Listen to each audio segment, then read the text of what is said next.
Olá! Hoje a gente vai mergulhar de cabeça no mundo do átomo, sabe? Aquela pecinha fundamental que constrói, bom, tudo ao nosso redor. E o objetivo aqui é bem claro. No final, vai dar para entender direitinho como calcular as partículas essenciais dele, os prótons, os nêutrons e os elétrons. Bora começar? Para a gente começar, vamos pensar numa coisa. O que faz um átomo de ouro ser de fato ouro e um átomo de oxigênio ser oxigênio? Qual é a diferença real entre eles?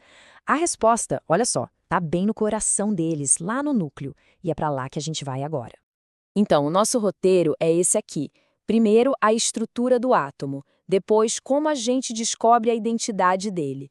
Na sequência, a gente vê os íons, a tal da família ISO, e para fechar com chave de ouro, um desafio para juntar tudo. Beleza, vamos lá. Primeiro ponto, a estrutura de um átomo. Hora de dar uma espiada no que tem lá dentro.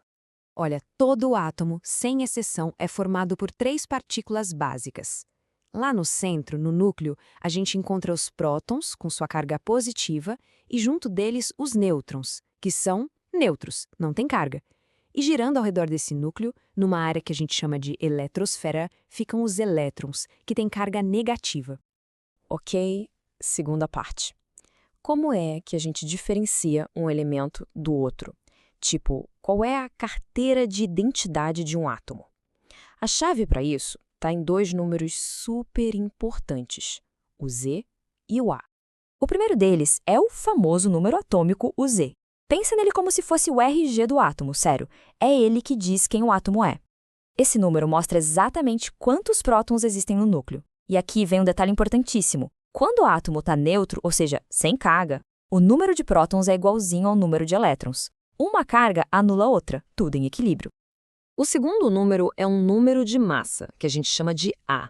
Esse aqui basicamente diz o peso do núcleo. É só somar os prótons e os nêutrons. E como a gente já sabe que o número de prótons é o Z, a continha fica fácil, né? A é igual a Z mais o número de nêutrons.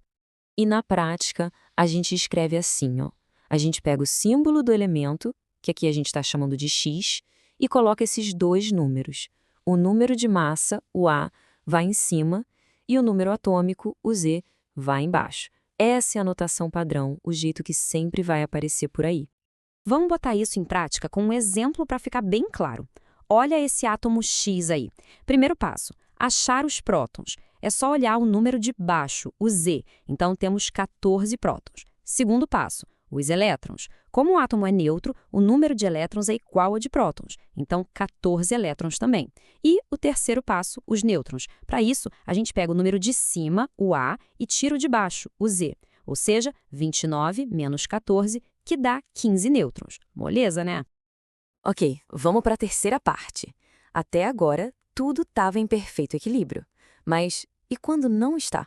Pois é, nem todo átomo é neutro. Quando essa balança de cargas desequilibra, nascem os íons, que nada mais são do que átomos com carga elétrica.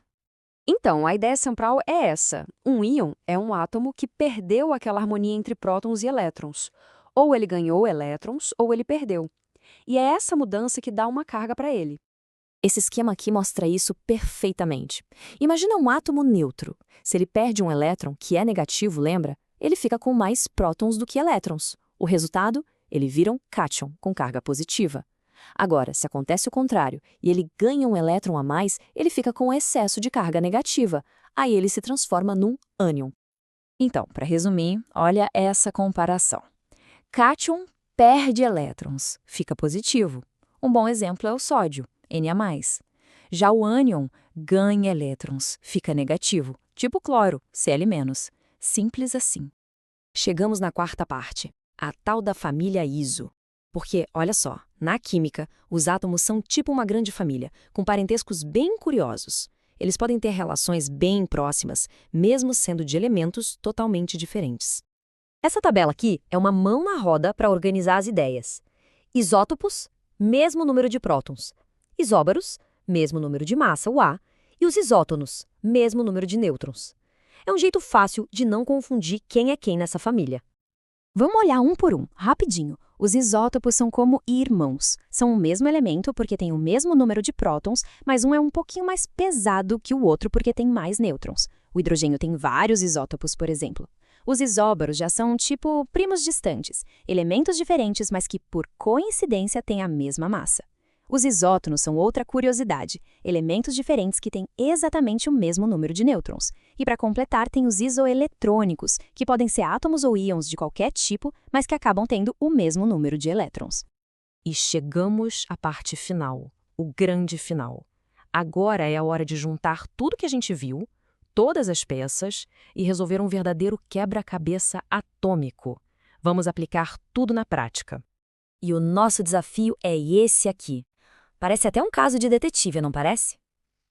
A gente tem pistas sobre 3 suspeitos, o átomo W, o Y e o B. A nossa missão, como bons detetives, é usar essas pistas para descobrir tudo sobre o átomo B? Então, vamos lá, passo a passo, como uma investigação. Pista número 1. W e Y são isóbaros. O que isso significa? Mesma massa. Se a massa de W é 57, a de Y também é 57. Ok. Pista 2. A gente sabe o número atômico de Y, que é 30. Com a massa 57 e 30 prótons, a gente descobre os nêutrons. 57 menos 30 dá 27 nêutrons, certo? Pista 3. Y e B são isótonos. Opa, isótonos têm o mesmo número de nêutrons. Então o B também tem 27 nêutrons. E a pista final, a gente sabe a massa de B, que é 65. Se ele tem massa 65 e 27 nêutrons, é só fazer a conta inversa.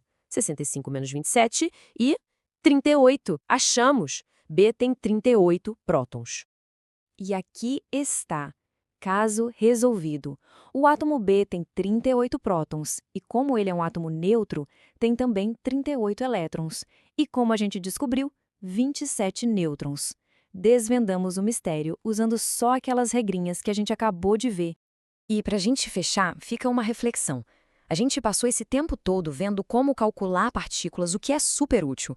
Mas o mais maluco é parar para pensar que são essas pequenas diferenças, um próton a mais aqui, um nêutron a menos ali, que definem absolutamente tudo no universo. Desde a água que a gente bebe até os elementos que nascem lá no coração das estrelas mais distantes. Tudo se resume a essa dança de partículas. É fascinante, não é?